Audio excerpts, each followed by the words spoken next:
Hi, welcome to Business Time. I am Melisha. Remember to subscribe, like, and share. Today we'll be looking at the Management of Business Unit 2, Paper 2, the May-June 2021 past paper question. We will just be focusing on question 1 for today. Let's get right into it. Now, question 1 says, WFM is a small business enterprise operating in the capital city of Jonquil Valley Island in the Caribbean. The firm produces CDs, DVDs, and external hard drives for local and international markets using the just-in-time inventory management system. WFM has a factory design capacity of 11,000 units. There are 10 production workers. Up to December 2018, WFM operated a single-shift production schedule. The maximum daily output ever achieved was 6,500 units. In January 2019, management decided to increase production by adopting a double-shift production schedule, 8 a.m. to 5 p.m. and 5 p.m. to 2 a.m. The number of production workers was also doubled. The company now produces 11,000 units per day. However, between January and April 2020, monthly operating costs have tripled. Now, A1 says, outline one feature of the just-in-time inventory management approach. I'll give you a few seconds to see if you can come up with the answer on your own.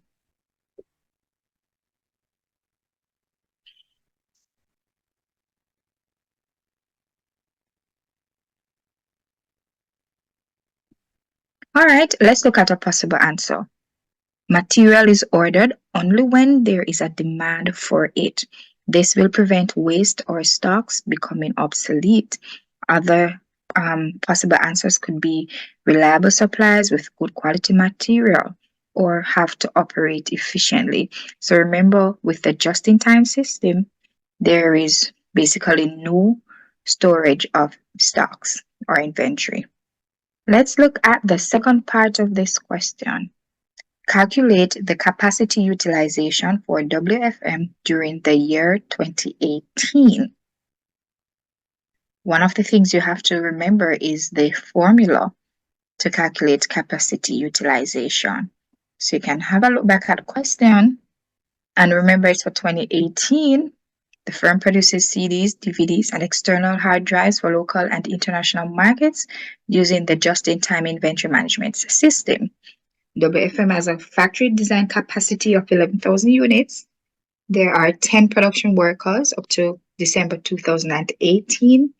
WFM operated a single-shift production schedule. The maximum daily output ever achieved was 6,500 units. So remember, you're to calculate it for 2018. So that's the section of the question that you must look at to get the answer. I'm going to give you a few seconds.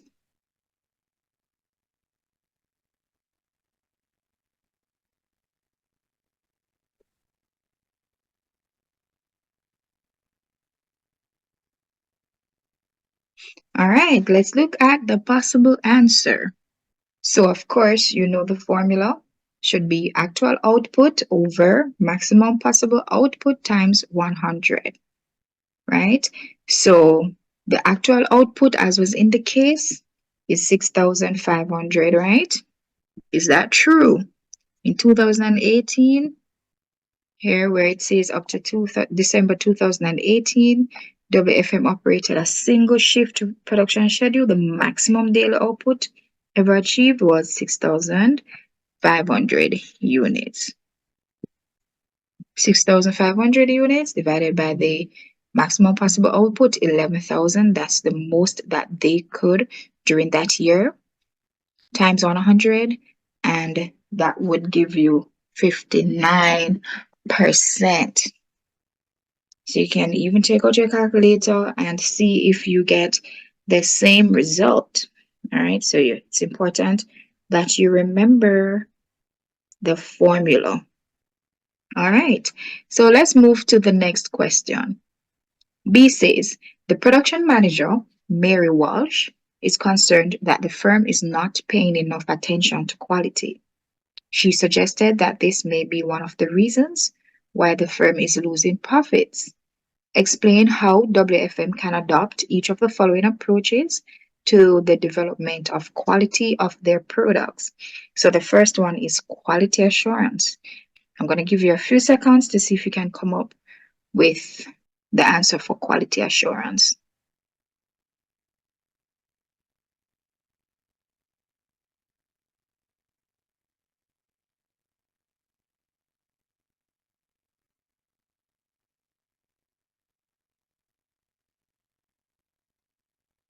So, quality assurance is where each worker ensures that quality standards are achieved in the goods and services at each stage of production. So, it takes place during the production process to prevent product defects. So, WFM can ensure, right, that all the standards are met. Everybody knows, all the workers know what is expected of them, and that they meet those standards at every stage of the production process, right? Remember, the aim is to prevent defects. What about quality control?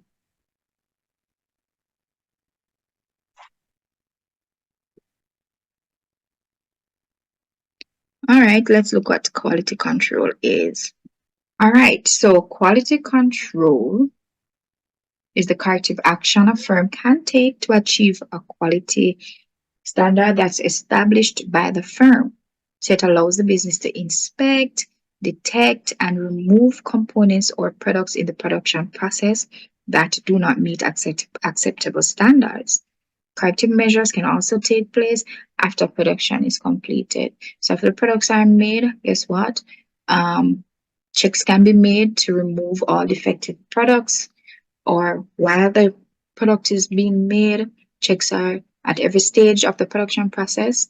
Checks are made to remove anything that is not up to standard and to make sure that they are corrected. And that at the end of the day, all the products that will be on the market meet the acceptable standard. Let's move to the next question. Total quality management. I'm going to give you a few seconds to see if you remember what total quality management is.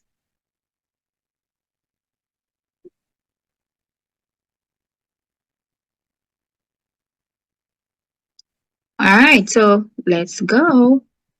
This is where it's the culture of the organization, right? To ensure that quality standards are upheld by every employee in the business. This involves ensuring that employees know they are responsible to do their jobs properly. Internal customers, who are the workers, will only accept input from other departments that meet the required standard. What this does is to ensure that all the employees know that that they play an important role in ensuring that quality is maintained. So whatever level of the organization that employee works at, they must ensure that employee must ensure that he or she is doing his or her job properly, exactly how it is to be done. If anything, they should be exceeding the standards, but not below. Okay? All right, next one. C. The managing director, Paul Wolf, thought that WFM could also reduce costs by outsourcing the production of the individual parts of the external hard drives. As such, WFM would focus only on the assembly of the parts. Discussed three ways in which outsourcing may be disadvantageous to WFM. So you're to look at the disadvantages of outsourcing. Let me give you a few seconds to see if you can come up with anything.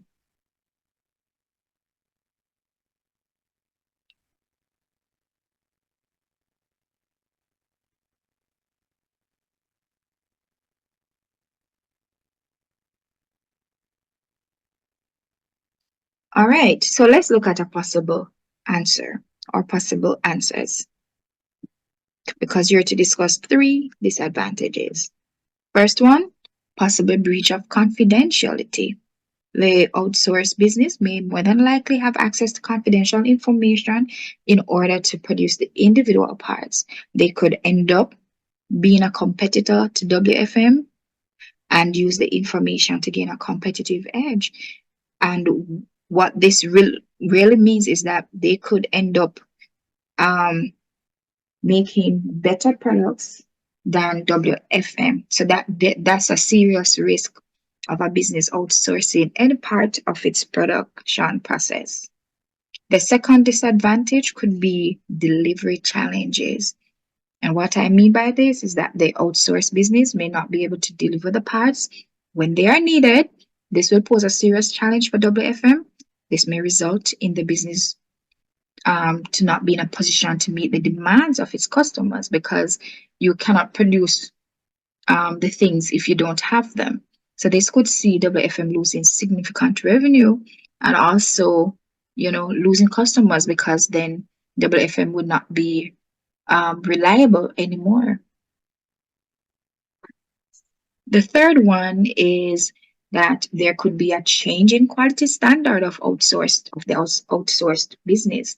The outsourced business may not maintain the same quality that was agreed on. WFM would have very little control over this issue as they do not have management control over the outsourced business. This could result in the lowering of the quality of WFM's products. So, yes, though there are advantages of outsourcing, there are also disadvantages that have to be taken into consideration. All right. So, that's the end of question one, right? So, stay tuned for question two. And remember to hit that notification bell so that you can be aware when something new is uploaded. So also remember to subscribe, like, and share. Hope you learned something. See you next time.